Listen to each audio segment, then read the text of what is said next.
If there is a God, surely he must live in the vastness of the moor, in the trees, in the heather, in the murmur of a stream, and atop of a mountain. I am a long-distance hiker. Over the last 7 years, I walked over countless British moors, ascended and scrambled up to hundreds of summits, forded rivers, and traversed over some of the wildest, the harshest, and the most remote areas in the United Kingdom.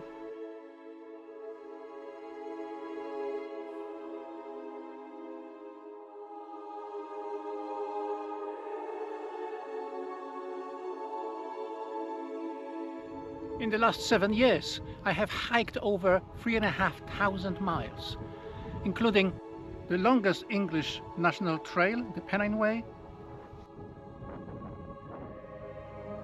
Scottish coast-to-coast Southern Upland Way, superbly remote Scottish National Trail from the Scottish borders to the wilderness of Cape Wrath,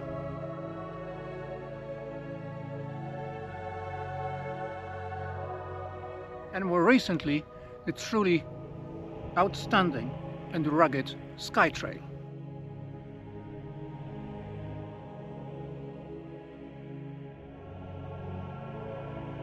And after a few hundred miles of doing this,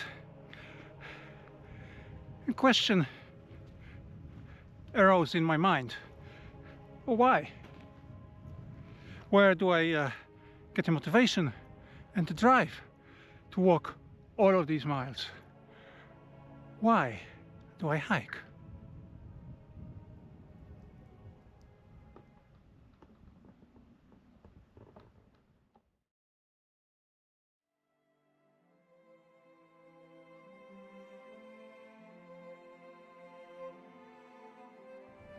Today I am on a nostalgic walk back to where I feel it started, or at least restarted. There are those moments in all our lives where something happens and that reorients us. It's like a flash in time, a brief moment in time that allows us to uncover or discover a different way of looking at the world.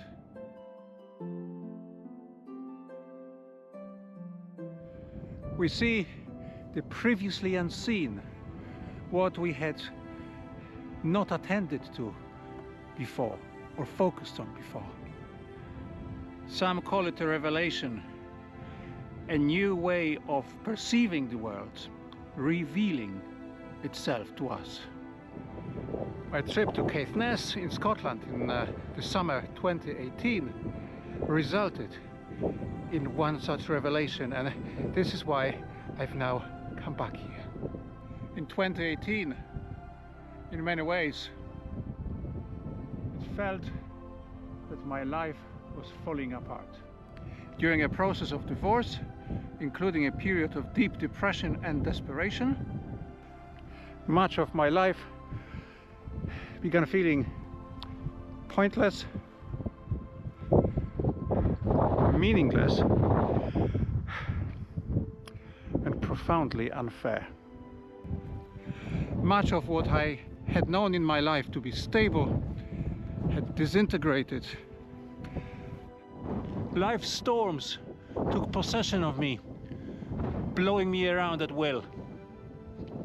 I don't recall how I got the idea to come here all the way from Yorkshire.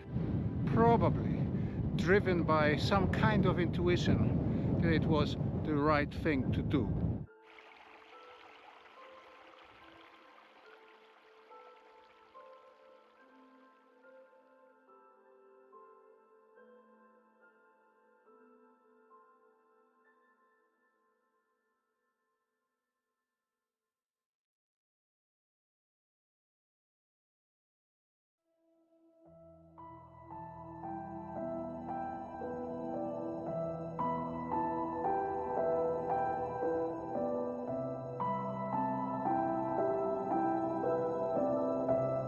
surrounding us is a living and breathing miracle. The natural world with its astounding diversity of life.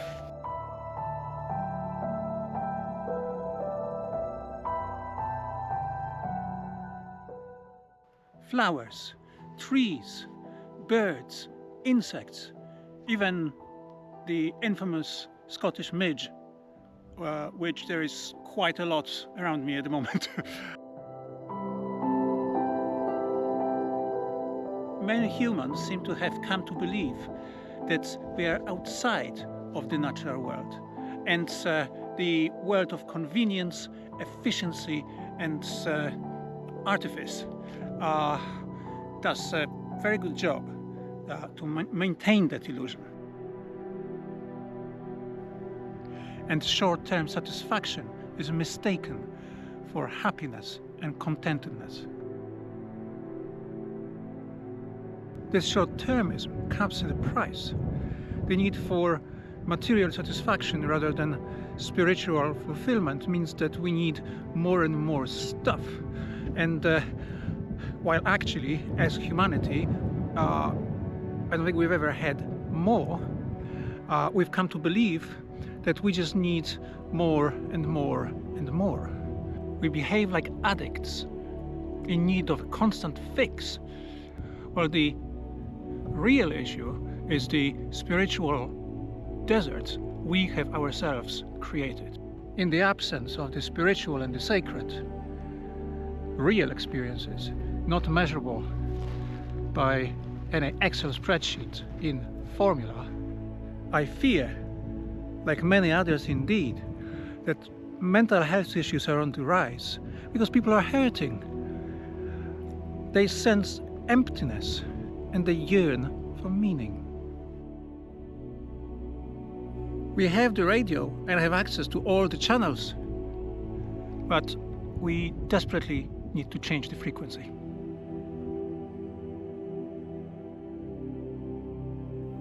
I'm glad to live in the world where there are Octobers.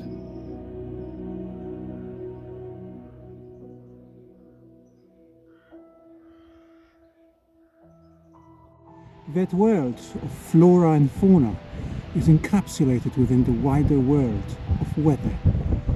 Clouds constantly move, sun rises and sets every day, plants bloom and wither, and mountains, slowly but surely, both weather and rise.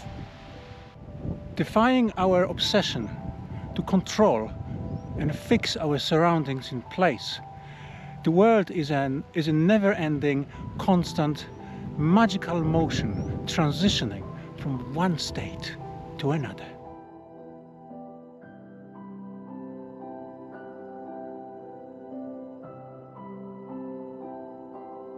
And that's the thing about it. You can't fix it in place. It will go away. And the beauty is in the fleeting nature of it. As I say, it's transient, it will go away. And another day, something else will happen here that will paint a completely different picture, but equally as beautiful and mesmerizing.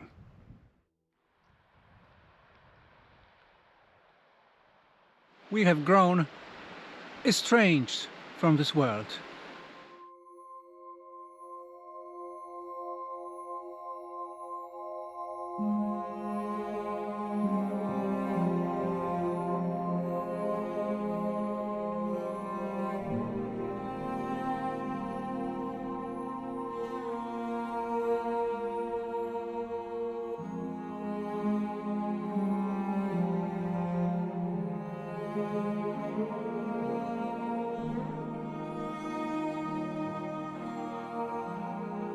We have chosen to worship the false gods of convenience, the golden calf of riches, in place of the sacredness of the unspoiled, untrammeled nature with which we used to have a relation, to which we felt deep and profound connection.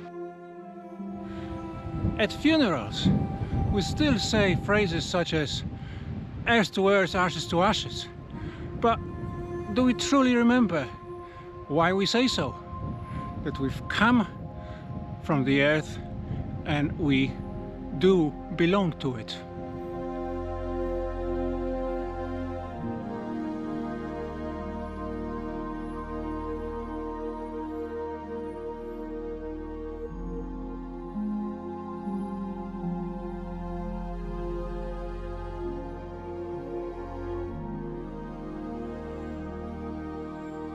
Somehow, in the history of our species, we have decided that it was a good idea to disassociate ourselves from nature. The evidence of this disassociation is everywhere around us. Theoretical science, abstract art, and perhaps nowhere more obvious than in AI, artificial intelligence, that seems to have taken the world by storm. Sadly so. The connection I feel to the land, say when looking at a miles-long glen in Scotland, like this one here, this is Glen Feshie, or standing on top of a mountain in the Lake District, I can compare to heavenly.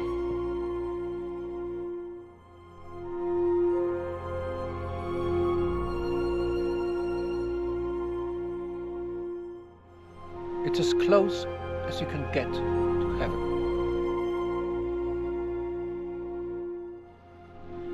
Nature can be as beautiful and magical as it can be powerful and dangerous. There is exquisite beauty in a peaceful river basking in the last rays of the sunshine. But the same river in spate after a day of rain is wrathful and deserves respect. Beauty is the coincidence of opposites.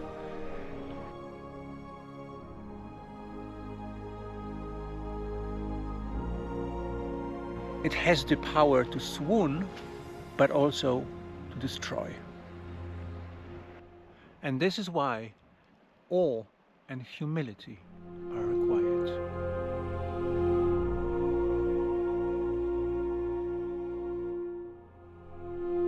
Lucy Maud Montgomery, the author of Anne of Green Gables books, wrote in her diary in 1902, "Nature has a gift of healing when we go humbly to her."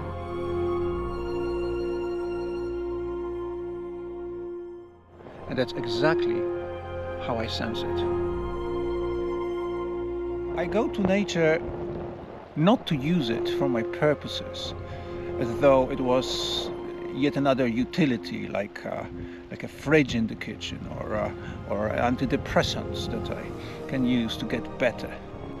Rather, I go to nature, Montgomery's Mother Nature, to let her offer her gifts to me.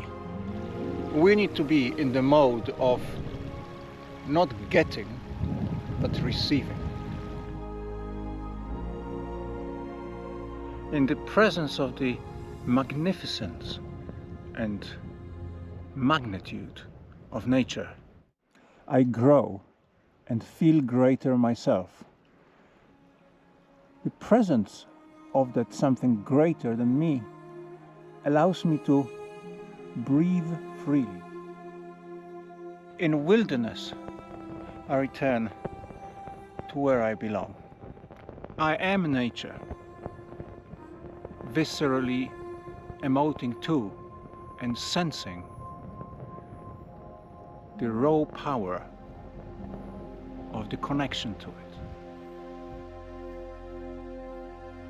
As I walk, the landscape in front of my eyes presents as a whole, not as sum of its parts. It has the quality emergent from its parts. The clouds, the mountains, the meadow, the river, and all the rest of it. That is not present in the parts. When I look at views such as this, I am reminded that the whole is not necessarily a sum of its parts. I mean, you can't just take the stream down there and the mountain and the slopes and that hill and that tree separately and somehow make it into a whole, like you are sort of putting together some kind of a jigsaw. It's simply the effect that it has to me is the whole thing. It's the whole of the landscape in front of me, and it's never going to repeat like this. And that's what makes it so beautiful. It's a transient moment that just grabs you. And grabs you with all its beauty and originality. I belong to this ever-changing landscape, part of its unfathomable greatness.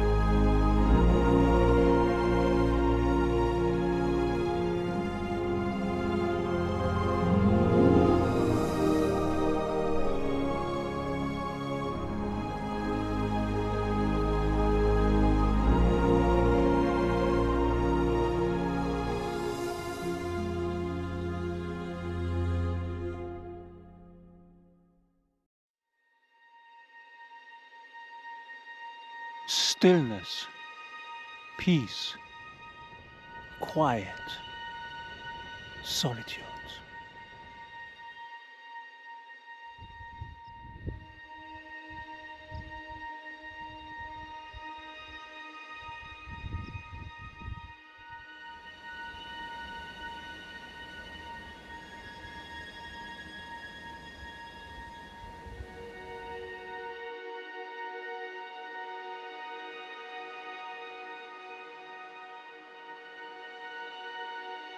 Johann Wolfgang von Goethe once said, One can be instructed in society.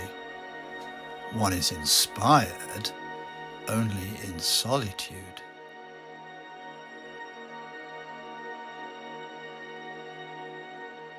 having spent hours in the company of nature, and indeed the company of solitude, have given me a plethora of such insights myself. They are not to be found when talking.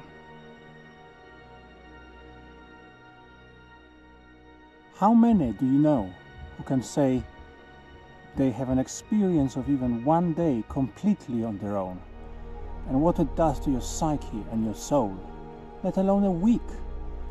It's only when surrounded by hours of nature's serenity and solitude, away from the whirring of a fridge, the sound of streets and cars, and the human chatter, that I can truly find out about myself, who I am, and have some kind of inkling of what my life is about.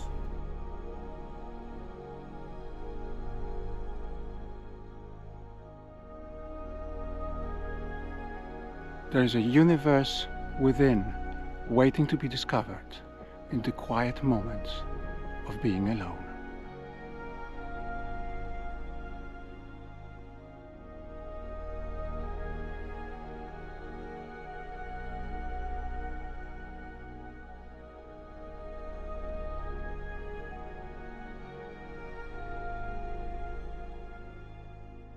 American philosopher Thomas Merton expresses better than me the same sentiment in his book, The Silent Life.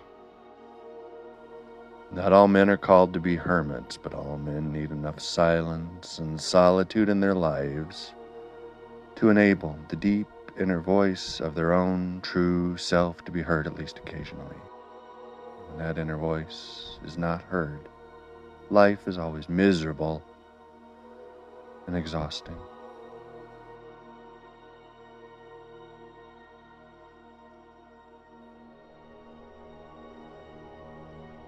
Walking alone is an adventure of the spirit. It is returning to where I belong. The trees, the quiet winding rivers, the mountains on the horizon, all solace my soul and nourish it. Here is the true place of mindfulness, where you do not need a mindfulness app on your phone to help you. Here, the bird song and the soothing whisper of the breeze puts me in a meditative state where I so often find myself in perfect equilibrium with the world. Here can I find a perfect retreat for my soul. Our relationships with each other are certainly of great importance, but so is our relationship with nature, too often forgotten and ignored. British philosopher Ian McGilchrist reminds us, "The three things on which human flourishing and well-being most depend are these: belonging to a cohesive social group which one can trust and with which one can share one's life, closeness to the natural world, and communion with a divine realm, however conceived."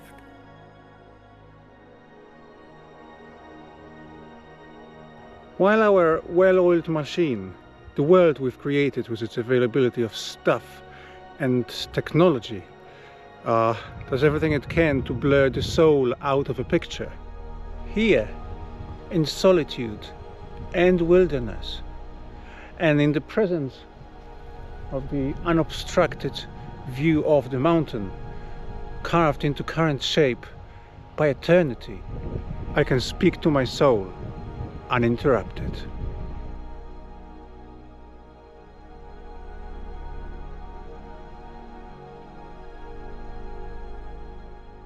In the quiet, I can hear so much more.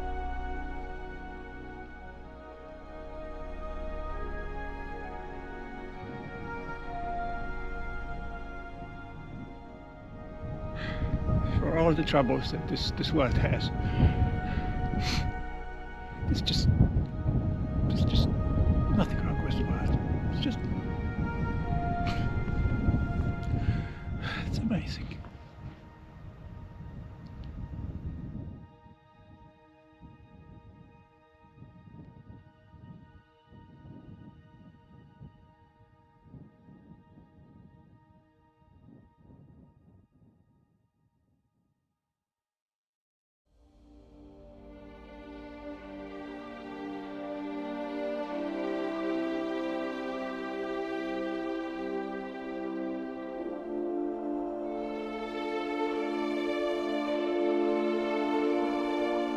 My hiking truly started by walking the Pennine Way, England's longest national trail, and that uses well-established paths and is very, very well waymarked. Over time, I had the guts to step off the paths and establish trails onto open access land in areas of England and in Scotland where one can walk and camp almost anywhere.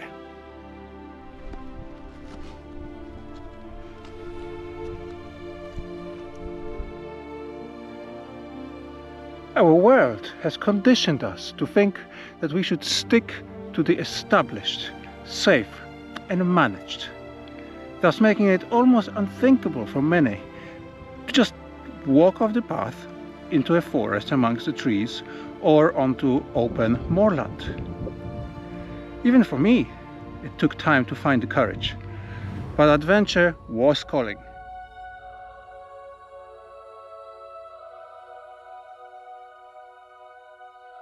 And since nature is as close as it gets to heaven, the closest way to get there was through the wilderness. Beauty and fulfillment are to be found in stepping away from our comfort zone and into the risk of the unknown.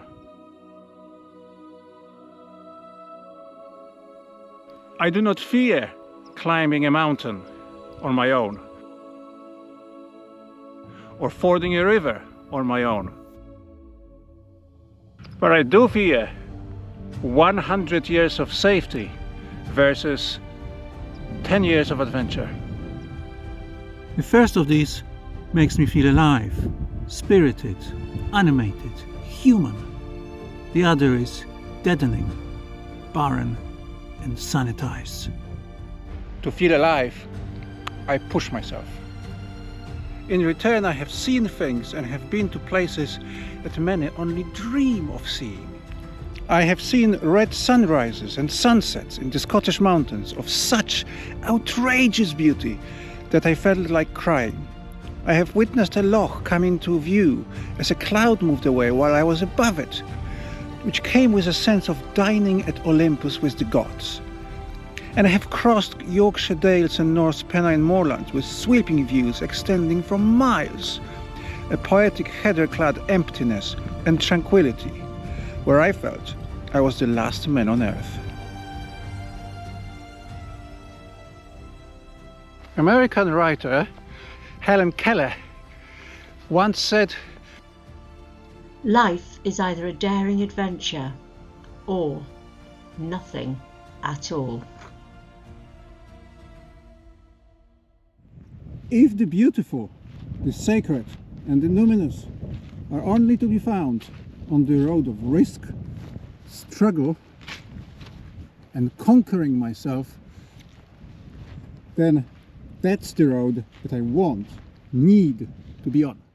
I want to witness thousands of miracles as I look at the mountains. Those cathedrals that have seen the eternity.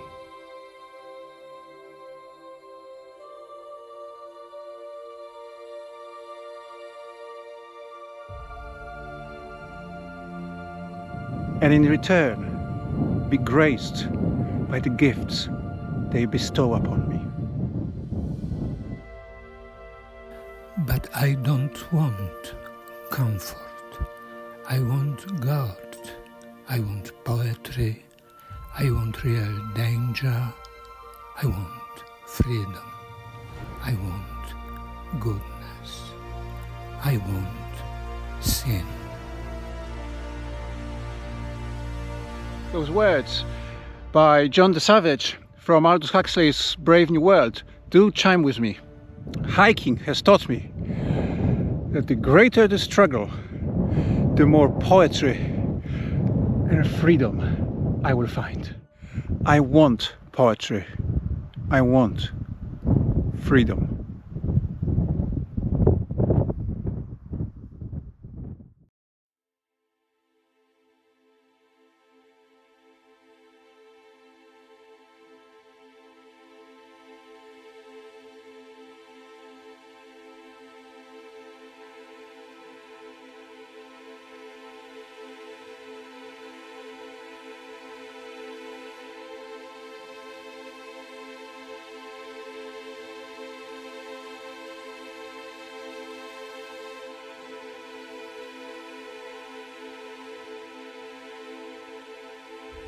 It was here, on the sandy banks of this remarkable, secluded Loch Ab Chealach,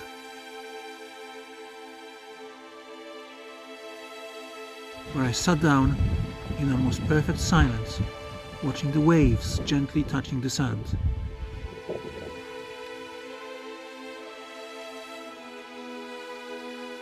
Time ceased to matter here, and was punctuated not by the machinery of a clock, but by the rhythm of the loch's waves.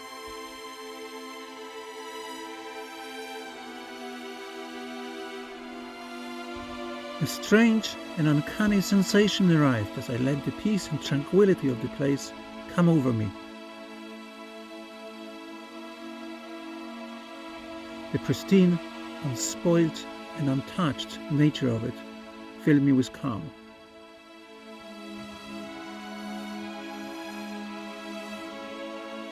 My mind and soul were being forgiven, and I felt as though I was being recreated into a coherent whole. Something bigger and grander was filling me with beauty, hope, giving me strength, rekindling my need to fight on in life.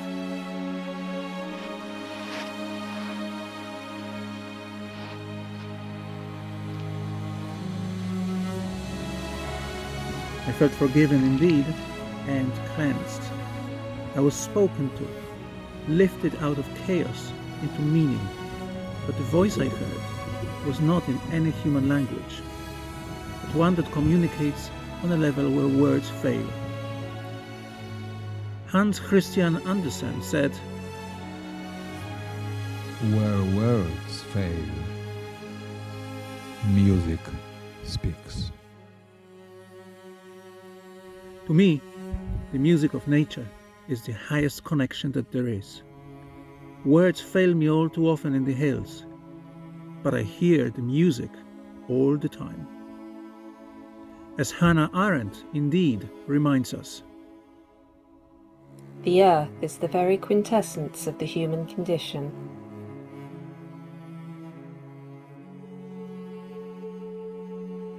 This loch is the sacredest place on earth for me.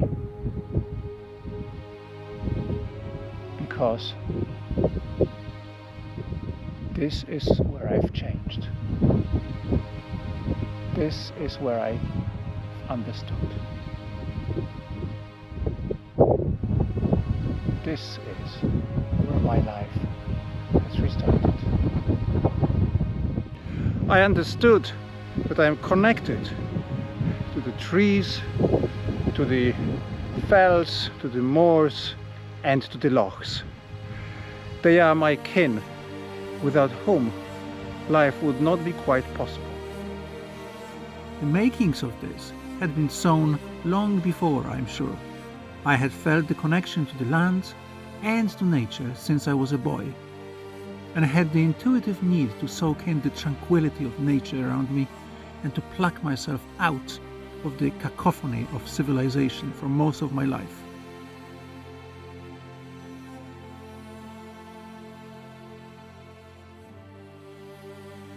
But it was at that Scottish loch, on that undisturbed sandy golden bank, that I realized it fully. That was who I was. And who I am.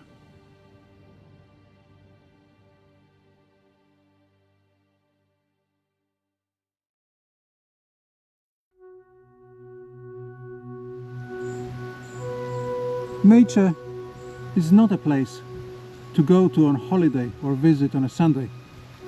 It's not a nice add-on or a luxury. Wildness is a necessity of the human spirit.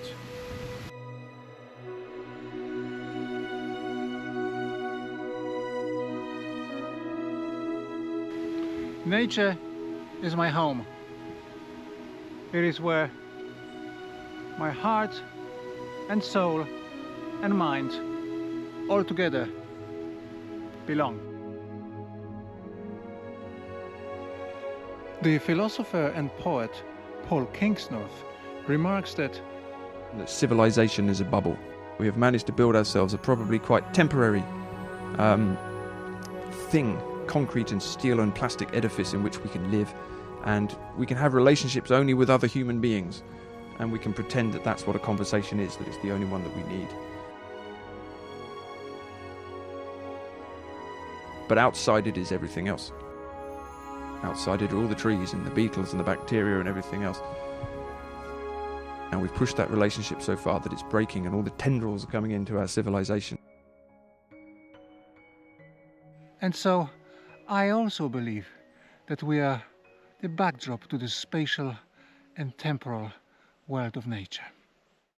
Living surrounded by it, we've grown too accustomed to it, and we have forgotten how indescribably wondrous and beautiful it is. Ian McGilchrist has a piece of advice for us. Begin by cultivating a sense of awe and wonder rather than clever knowingness about the extraordinary complex and beautiful cosmos, which it is a pure gift that we have been given a life in.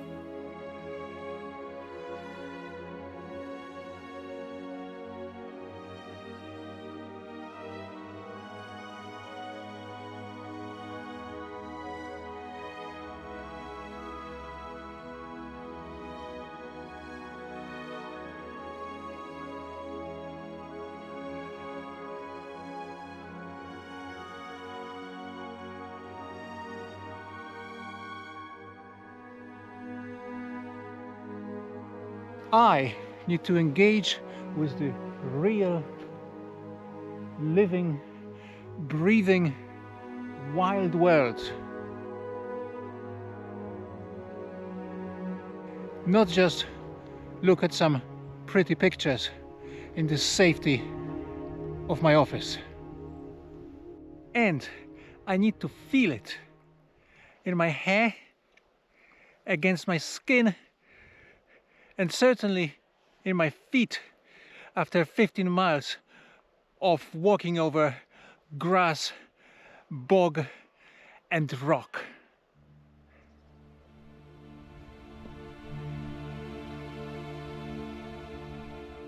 This is why I hike.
drawn to it like a traveller on the moor, returning home from distant lands, guided back by candlelight left for him in the windowsill of his croft.